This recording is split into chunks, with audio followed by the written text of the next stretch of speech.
Assalamualaikum warahmatullahi wabarakatuh. Perkenalkan, saya Puri Hidayatul Anggraini dari kelas Akuntansi 18A, Fakultas Ekonomi dan Bisnis, Universitas Teknokrat Indonesia. Di sini saya akan menjelaskan materi tentang Independent Sample T-Test. Oke, sebelumnya saya mau bertanya, kalian tahu nggak sih apa itu uji Independent Sample T-Test? Kalau belum pada tahu, di sini saya akan menjelaskannya ya. Uji Independent Sample T-Test adalah uji komparatif atau uji beda untuk mengetahui adakah perbedaan mean atau rata-rata yang bermakna antara dua kelompok bebas yang berskala data interval atau rasio. Dua kelompok bebas yang dimaksud ini adalah kelompok yang tidak berpasangan, yaitu berasal dari sumber yang berbeda. Selanjutnya,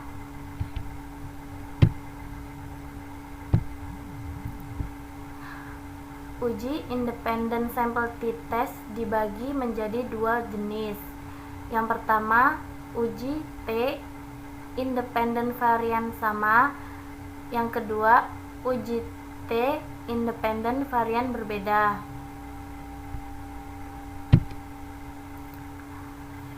Selanjutnya, konsep dasar uji Independent Sample T-Test. Yang pertama, uji Independent Sample T-Test bertujuan untuk mengetahui apakah terdapat perbedaan rata-rata dua sampel yang tidak berpasangan. Yang kedua, uji Independent Sample T-Test merupakan bagian dari statistika parametrik. Yang ketiga, syarat dilakukan uji Independent Sample T-Test adalah yang pertama, data berdistribusi normal. Yang kedua, varian antar kelompok sama atau biasa disebut homogen. Yang ketiga, tipe data numerik. Yang terakhir adalah skala data interval atau rasio.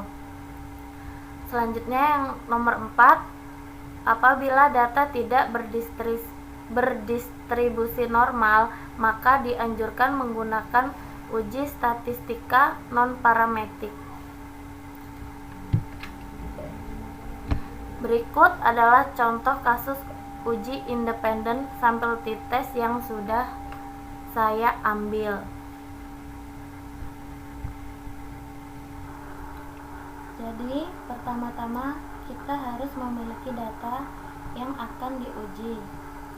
Setelah itu, kita buka aplikasi SPSS, lalu isi data di variabel view. Di sini saya menggunakan tipe SPSS 15. Di bagian nama, saya tulis ASI eksklusif.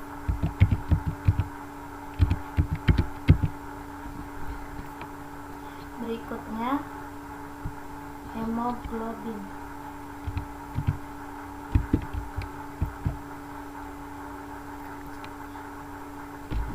Di bagian desimal, kita ubah ke angka 0. Untuk yang kedua, kita ganti ke angka 1. Lalu di bagian label, saya beri nama ASI yang diberikan.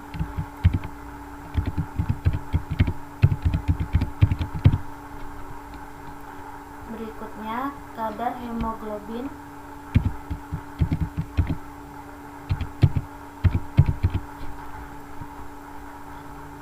Di bagian value saya tulis 0.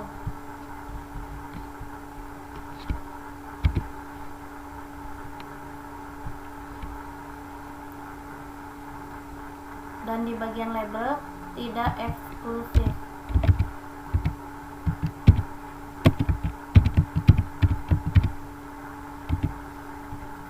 Lalu klik add.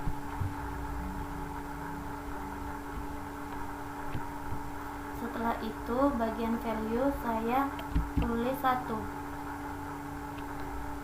Kemudian klik OK.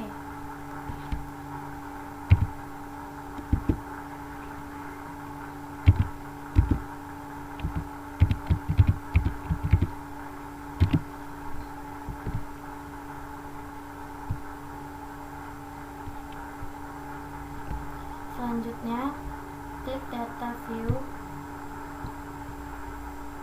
Setelah itu kita dapat menginput data yang akan kita uji.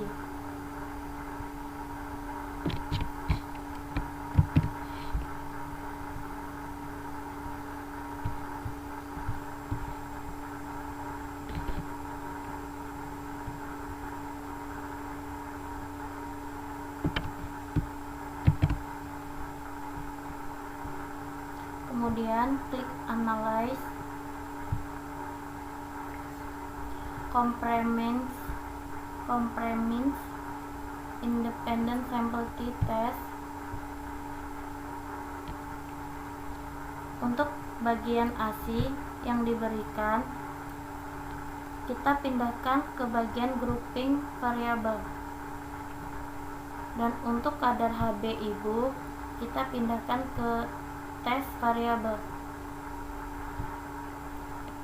Setelah itu klik Deva Group. Untuk grup 1 saya tulis 0 dan grup 2 saya tulis 1. Lalu klik OK. Dan berikut hasil data yang kita uji tadi. Pastikan data yang kalian dapatkan seperti ini.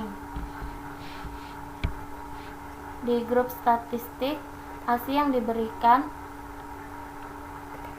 tidak eksklusif.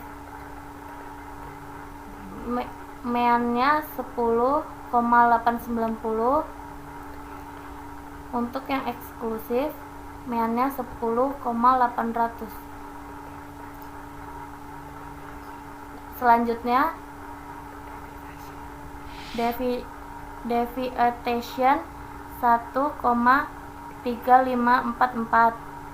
Untuk yang eksklusif 1,1499. Sekian materi yang dapat saya sampaikan, semoga bermanfaat. Saya akhiri. Wassalamualaikum warahmatullahi wabarakatuh.